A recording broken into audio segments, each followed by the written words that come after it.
हाजमा करती है। रोज़े में अगर रोज़ा बंद करने से पहले इलायची के चा इतनी शदीद थी कि किसी चीज़ से ठीक नहीं हो रही थी। काम किस चीज़ ने किया कि वो हमारी बहनें और कोई मर्द भी करना चाहे तो वो कर सकता। वो बरकत के लिए रिज़ल्ट पढ़कर आपने उसको दम कर देना है और वो आटा आपने जो मेन आटे की आपका बिस्मिल्लाहिर्रहमानिर्रहीम बिस्मिल्लाहिर्रहमानिर्रहीम अस्सलाम वालेकुम। मैं हूँ सादिया सुहेल, आपकी दोस्त, आपकी हमदर्द। कैसे ख़ास तौर पे मेरी बहनों के लिए आज का जो मैं वजीफ़ा बताने जा रही हूँ वो बहुत ही इम्पॉर्टेंट है। जो औरत होती है वो घर की रौनक भी होती है, घर का सिंगार भी होती है, घर की प्राइम मिनिस्टर भी होती है, घर की फ़ाइनेंस मिनिस्टर भी होती है, घर की वज़ीर ख़ुराक भी होती है। आप जो नाम लीजिए अल्लाह ने उसको वो माहिर तालीम भी होती है, बेशक वो ख़ुद 5 जमातें भी ना पढ़ी हो, लेकिन वो अपने बच्चों को तालीम याफ़्ता भी बना सकती है, उनकी तालीम पे फ़ोकस करती है। अल्लाह ताला ने औरत को बहुत सारी नेमतों से नवाजा और उसका रोल बहुत मुनफ़रिद रखा।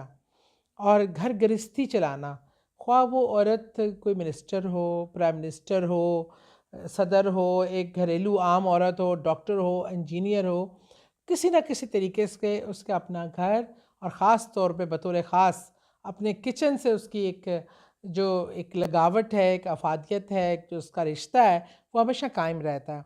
और हालाँकि अब हम मसरूफ़ हो जाते हैं, लाइफ़ बिज़ी है, लेकिन मैं समझती हूँ कि औरत को ना किचन को देख कर ख़ास खिंच उठती है दिल में कि यार ये मेरा ठिकाना है, अच्छा लगता है। मुझे कुकिंग करना पर्सनली बहुत पसंद है। मुझे जब मौका मिलता है, जब टाइम मिलता है, मैं किचन का रुख ज़रूर करती हूँ कि मैं आज किचन में ये पका लूँ, ये कर लूँ। ये मेरा एक शौक़ है, एक मोहब्बत है। और आपने ये भी देखा होगा कि जो हमारी अल्लाह ने हमें नेमतें दी हैं और वो ख़्वाह हम खानों में इस्तेमाल करते हैं चीज़ें, गरम मसाले हो जाएँ, दालें हो जाएँ, हर चीज़ की अपनी ग़ज़ाइयत है, उसके फ़वाइद हैं और उसके फ़ायदे हैं। और इसको हमने इस तरह लेना है जिस तरह आप अगर हम बात करें लौंग की, तो लौंग की जो अफ़ादियत है वो आपको जितने भी आपको पता है दांत से रिलेटेड मेडिसिन बनती है, लौंग उसका मेन जुज़्व होता है। वो आपकी इन तमाम बीमारियों को हैंडल करता है। काली मिर्च आपकी बिनाई के लिए बेहतरीन है, दिमाग को तेज़ तरोताज़ा रखने के लिए, आपके मैदे के सिस्टम को बेहतर करने के लिए। छोटी इलायची की बात हो, छोटी इलायची तो अक्सीर का काम करती है, आपके बॉडी की इन्फेक्शन को ख़त्म करती है। लोगों को अल्लाह ना करे पायरिया हो जाए, दांतों की बीमारियां जो स्मेल का बायस बनता है उसको ख़त्म करती है, हाजमा करती है। रोज़े में अगर रोज़ा बंद करने से पहले इलायची के दाने मैं कर रही हूँ कई सालों से, चुबा के पानी के मैं 2 घूंट पी के अंदर उनको चुबा के अंदर स्वेलो कर वो कर जाती हूँ, पी जाती हूँ, तो प्यास नहीं लगती सारा दिन आपको। अच्छा, अब एक आटा जो आपकी बेहतरीन सोर्स ऑफ एनर्जी है, रोटी जिसे हम कहते हैं, और हर घर का बुनियादी खाने के दस्तरखान में आटा या रोटी उसका लाजमी जुज़्व है और उसके किचन में भी। मैंने ये चीज़ों की अलग-अलग अफ़ादियत इसलिए बताई कि आज का हमारा वजीफ़ा इन चीज़ों से मिलकर बनता है। अच्छा, इनकी एक अपनी ख़ासियत हो गई जिनको रब ने देख कर भेजा है। अब जब आप उस पे अल्लाह का कलाम शामिल कर लेते हैं तो इसकी अफ़ादियत के साथ-साथ बरक़ात आ जाती हैं।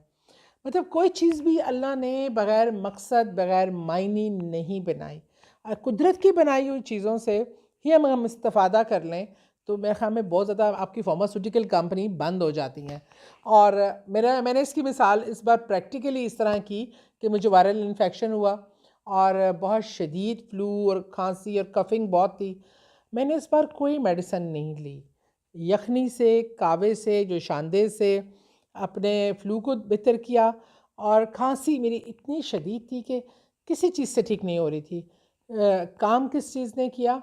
शहद ने, अदरक के जूस ने और काली मिर्च ने। काली मिर्च का मैंने आपको अभी बताया।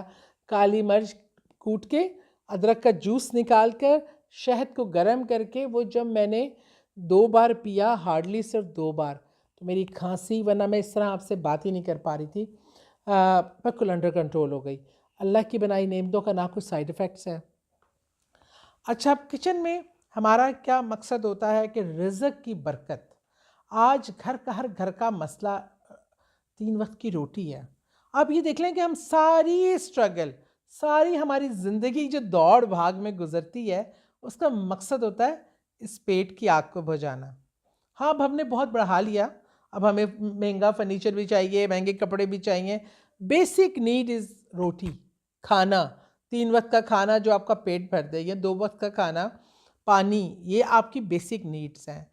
और इनका ना होना आजकल महँगाई के दौर में जिस तरह के लोग लोअर जो मतवसत तबका है, जो लोअर क्लास है, वो जिस तरह पिस रही है, इसका आप हिसाब नहीं लगा सकते।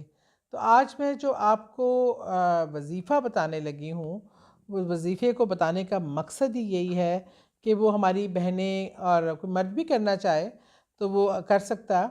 वो बरकत के लिए, रिज़्क़ में बरकत के लिए और आपके बहुत ही खूबसूरत वज़ीफ़ा है। एक आपने दाना लेना है इलायची का, एक लौंग का और एक काली मिर्च का, एक पूरा होल दाना लेके आपने उसको थोड़े से आटे में डाल के रख लेना है सामने और आपने बावज़ू होके अव्वल व आखिर दुरूद पाक। हर चीज़ की शर्त है बावज़ू होना और क्योंकि इससे बरकत होती है, कलाम पाक के लिए आपका बावज़ू होना ज़रूरी है और एहतराम भी है ये। और दुरूद पाक वो दुआ है जो कभी रिजेक्ट ही नहीं होती। दुरूद पाक पढ़कर आपने इस पे सूरह कौसर पढ़नी है 3 बार। 3 बार आपने पढ़ना है या शाफ़ियो या अल्लाहु या राज़िको या अल्लाहु। आपने इसको 3 बार पढ़कर आपने उसको दम कर देना है और वो आटा आपने जो मेन आटे की आपका कनस्तर है उसमें शामिल कर देना है। आप ये चाहें ये अमल 12 दोहरा भी सकते हैं और 1 बार भी कर सकते हैं, 4 बार भी कर सकते हैं, 3 दिन लगातार करें तो बहुत अच्छी बात है। और अगर 3 दिन ना भी करें तो 1 बार करके जब आप अपने आटे के कनस्तर में डाल देंगे और जब फिर नया आटे का कनस्तर भरेगा तो आप उसमें ये रिपीट करें। आपके रिज़्क़ में ना सिर्फ बरकत आएगी, घर में रिज़्क़ की फरावानी होगी और वो जो आटा आप अल्लाह के कलाम का दम किया हुआ खाएँगे, उसमें बहुत सारी बीमारियों से भी आपको निजात मिलेगी। अल्लाह आप पे ख़ास रहमत करेगा।